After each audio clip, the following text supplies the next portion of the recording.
At that time there was no work anywhere, and nobody applied for any jobs. It was the end of the 70s oil crisis period. And then at the end of the year, I was invited to come for an interview, which I did with Birkin Howard, who was one of the associates at the time. And I saw him and I had a brief. Norman had a quick look at my work and then I'm here. So that was how it worked. I think that the experience that you gain project by project by project is one of the big things about this practice. And even when we were smaller in earlier years, we seem to have had more feast than famine. And by feast, it means you almost got too much work.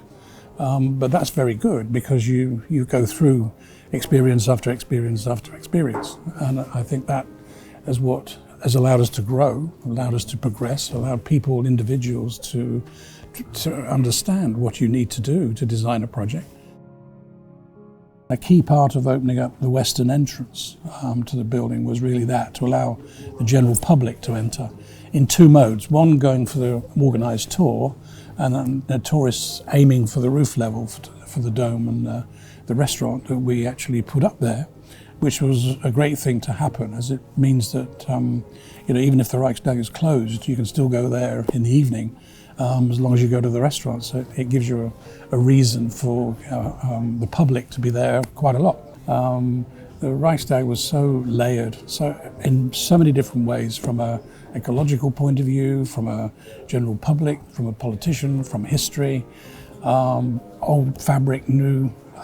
It had everything in it as a complete range, and I don't think we've had another project that actually covers quite that same span of influence and involvement. We were all very young people and we'd never seriously built anything like that. I don't think anybody in the entire team, including the contractors, had built anything more than 3 stories high. It was actually, it started in London. Most of the design was established, the overall principles in London. But then the team had to move out. So there was about 12 of us, I think, that moved out from London. And Norman came out probably about once a month. We could never understand why he didn't come and live there with us, because it was all happening and it was all very real. And we didn't understand why he didn't come out until we came back. Then we realized we had a back to come to. We still had an office because Norman was actually getting other work and using his skills to keep it going, which only when we got back did we realize that was the plan. I think being able to work very closely with Steve Jobs, was a very, very special thing. He really was intensely involved with the design of that project, particularly as he was obviously ill and it was difficult for him at times. So he was very responsive to the work that we did, which was virtually all analog, which is interesting. We used models and boards and images. We didn't go anywhere near computers, which is very conscious. We were talking to the world's best presenter. I think for us as a design, what it enabled us to do was make another step in terms of what we call integrated design.